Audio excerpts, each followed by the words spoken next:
and I'm just not sure whether that's a price worth paying. But first, enter funworld. Go straight in there. And while we're waiting for it to load, why don't you subscribe to the channel so you can watch more videos of mine if you want to. I think I've been mentioning how I've been going to a lot more book clubs lately, and recently I went one on Herman Hesse's probably most famous book, Der Steppenwolf, which means like the wolf from the steppe. It's a very famous book. It's written in the 20s, and I really enjoyed it. I want to talk a little bit about it today. But let's see. Okay, the world is slowly loading. Lately I'm just really enjoying shearing sheep. Yeah, so the book it's a very interesting read. It's beautifully written. It has these really long, intricate sentences. I read it in German, although I think the English translation as well is quite good from what I heard from other people in the book club.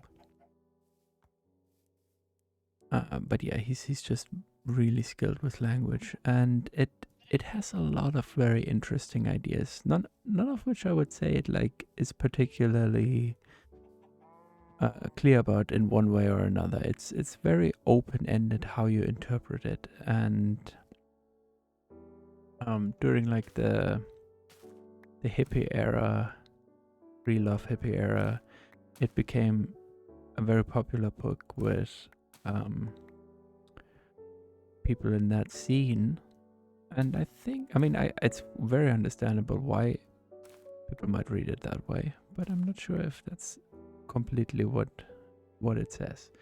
But maybe, since probably we haven't all read it or maybe even not heard about it, let me just like try to explain to you how the book is set up.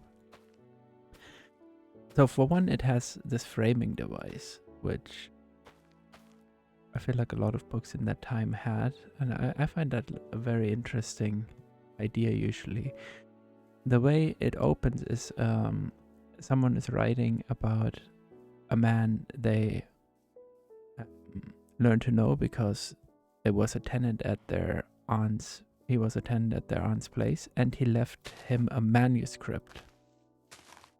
And first we hear from this, well, what we assume like somewhat objective narrator or like framing narrator, because he's just giving an account of how he perceived the person, and from that point then we go into the manuscript that the person wrote. The person is generally referred to as either Steppenwolf, which is obviously a nickname, or Harry. His name is, or Harry in German, but Harry is like a translation. Well, yeah. Oh no, I don't use the wrong button. Sorry. Let me still have your code. It's better for you and me. Sorry though.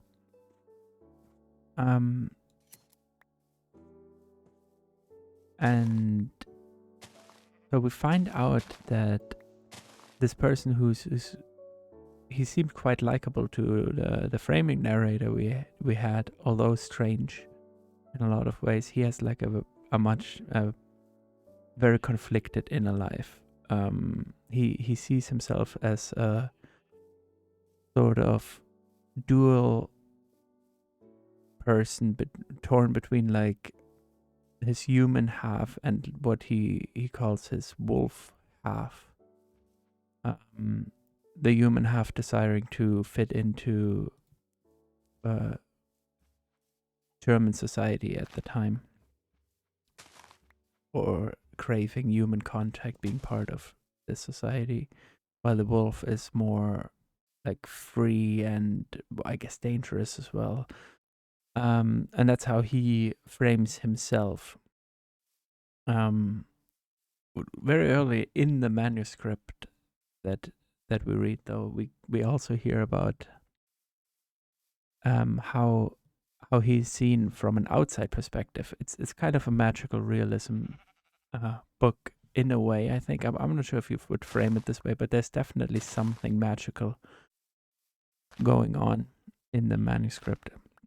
And so what happens is we hear him talking about his life in this German town that he arrived to after multiple different stages in his life, which are hinted at. He's divorced. He traveled the world, and now he's coming back to this town where he spent time before,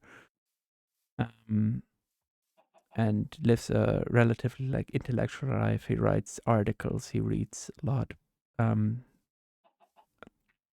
but he's very unhappy with the situation he's in.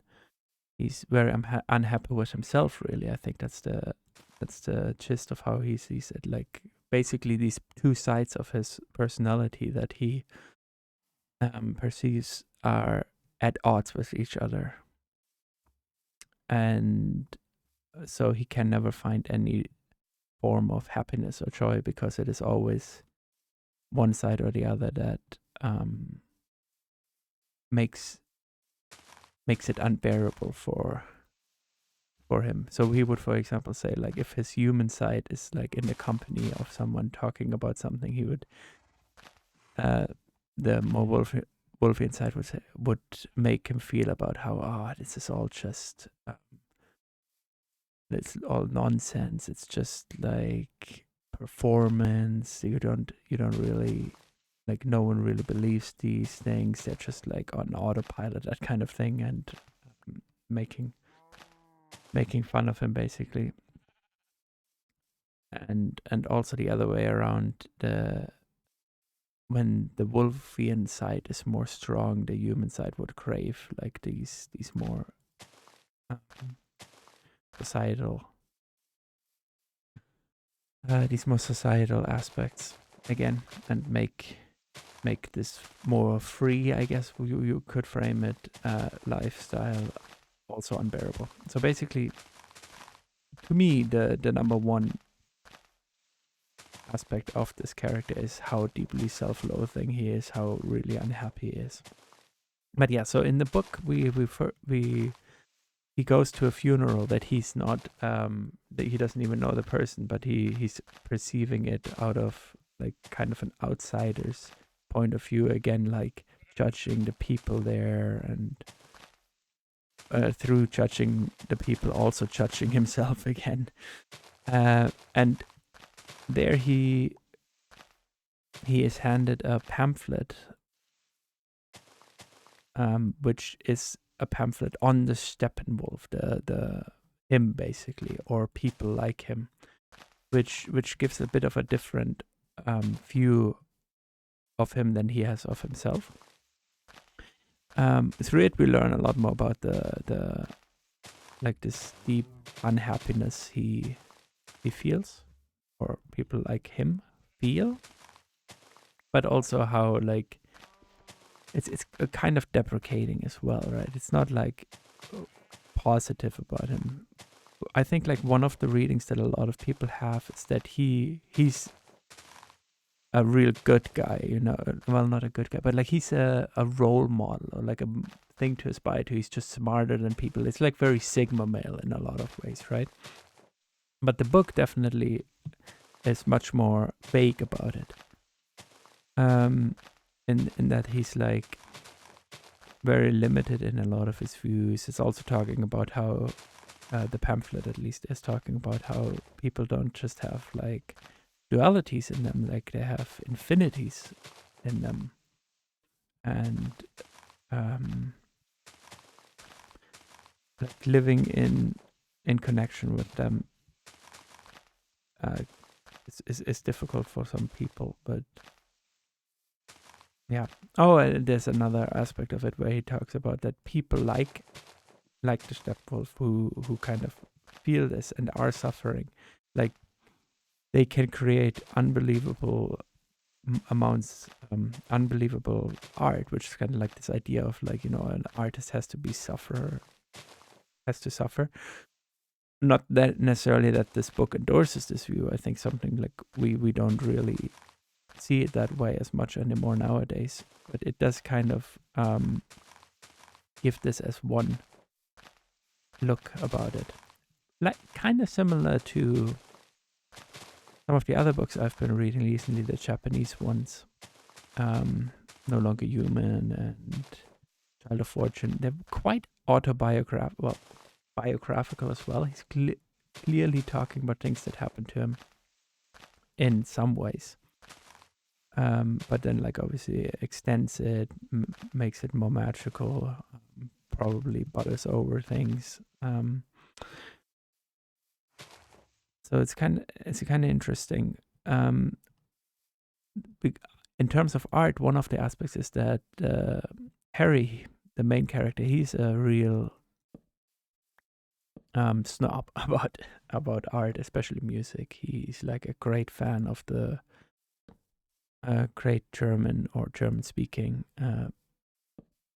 musician composers, Mozart particularly. He also is a big fan of Goethe, which becomes a bit of a plot point later on.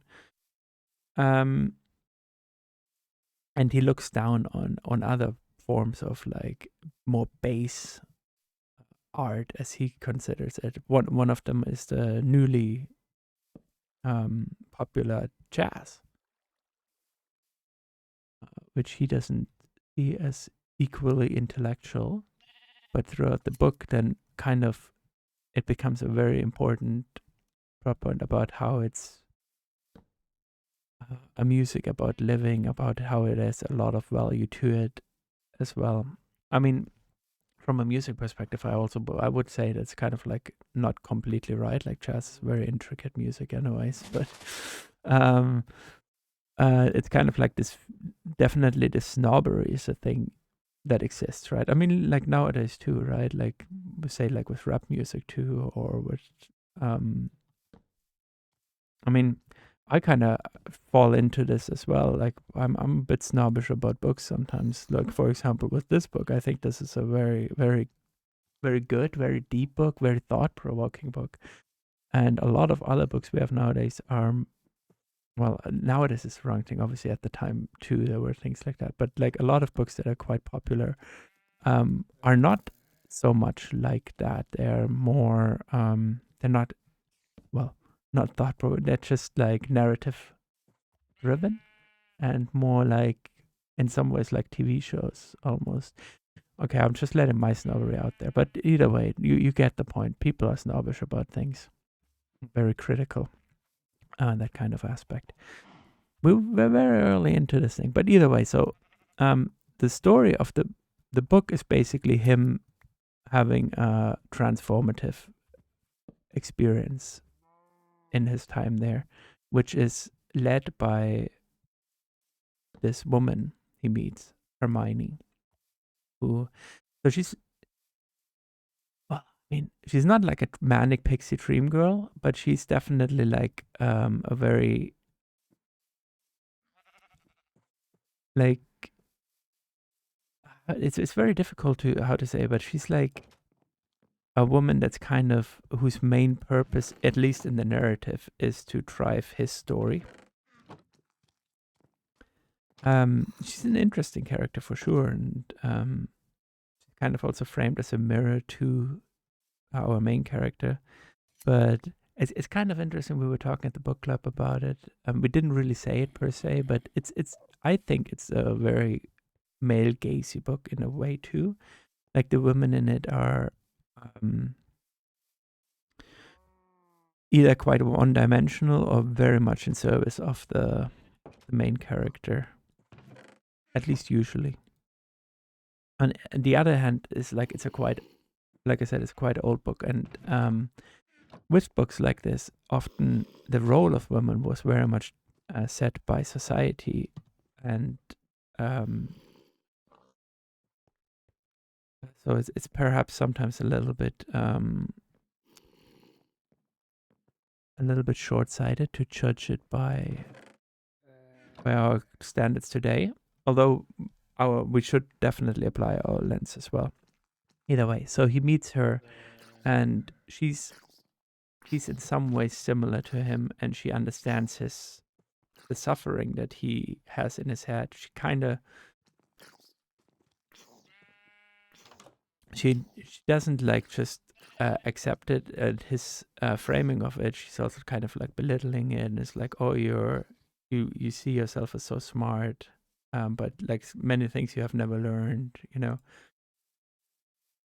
For example, things like dancing or whatever. He's a guy who's just, he didn't learn dancing, and clearly, and I think this is a very common thing, is like with people who flee into intellectualism, is that they are kind of afraid of being more judged on a social or human to human scale. Like, for example, with dancing, where you could embarrass yourself, you could, be rejected if you ask someone for dancing. I mean, it's a bit, I'm sure it still exists somewhere, but like it's a bit of an outdated interaction model, I guess. Because it's obviously a very formalized form of dance, which you really have to search out nowadays. Well, obviously it was very popular at the time.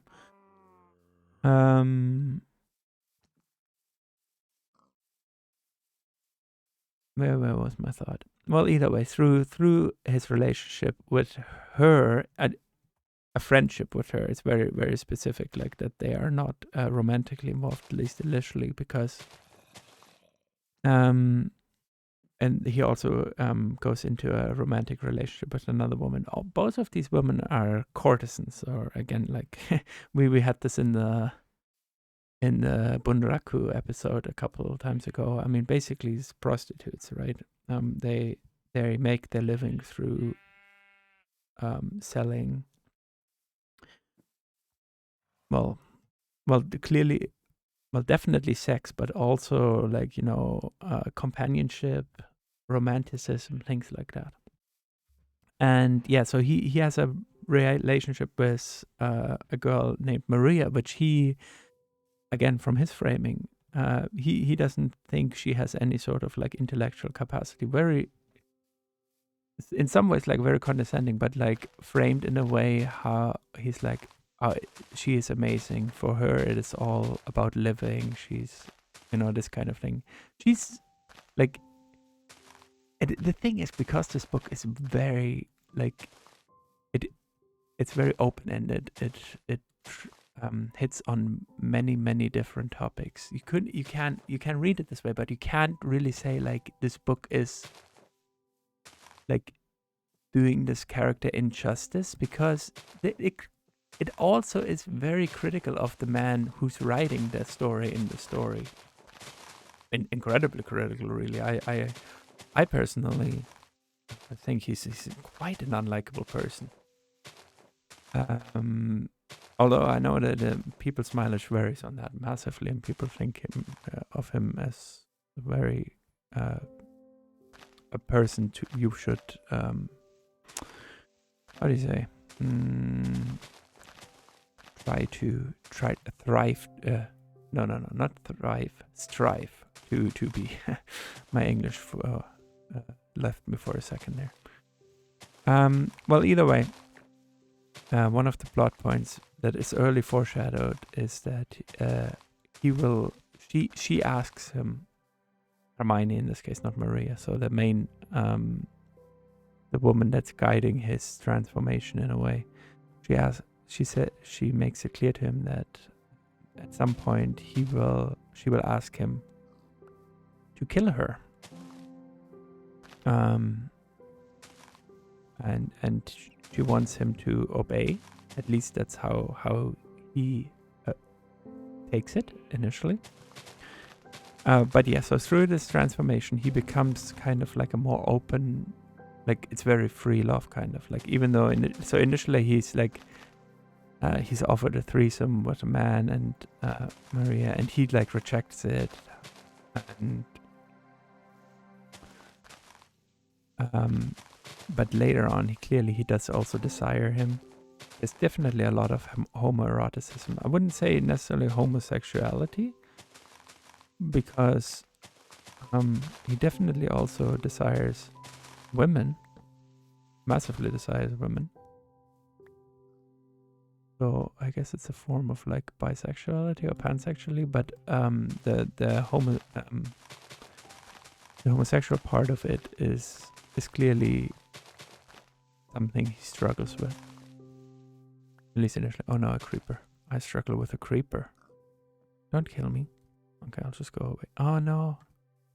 I'm hungry again. Why do you have to eat all the time? Yeah, either way. So he has this transformative experience, and it devolves into like a very dreamlike state. You know, he goes to a party, a mask ball that goes very crazy, and then he enters this what they call the magical theater, where he can enter different lives, different ideas.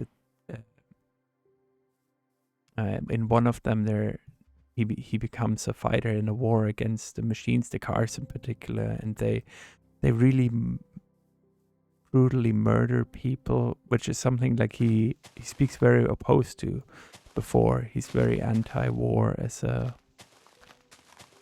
an intellectual, and quite hated because of it. With among the nationalist aspects of Germany, again, this is between the two world wars. So yeah, there's a lot of like very interesting aspects about this specific time period. I'm talking quite a lot. The thing is that this book it's very different to grasp, difficult to grasp, because there are a lot of aspects to it that you could focus on. Like I said, like this anti-war aspect, where the nationalists are really bloodthirsty, and he's very much against it. But then he kind of talks about himself. Well, but if I had been against the war as much as my morals alleged it, I would have been killed. Instead, I was willing to compromise. I worked in a way not in a way to like support the war effort or anything, but like to survive it, or to without like fighting against it like a revolutionary or anything like that. He also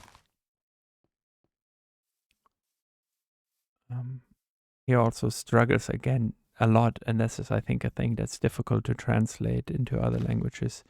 What it would be translated as petite bourgeoisie. So like, but in Germany this has a bit of a different meaning. It's something we call the Bürgertum, which is a very specific type of how people want to behave. It's very much like there's certain rules that you have to apply, that you have to live by, and everyone knows that and agrees that, and there's just one way about it, and you have to be very proper about it, and things out of it are to be, well, shunned, or not accepted, or not even like perceived of as possible in a way. And yeah, this is something that definitely a lot of German authors are struggling against, I would say.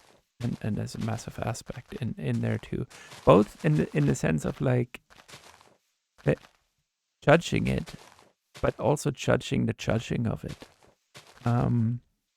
It's, I don't know, it's very difficult to put every thought into words, and it's amazing how much is packed into this book and how much you can really get out of it.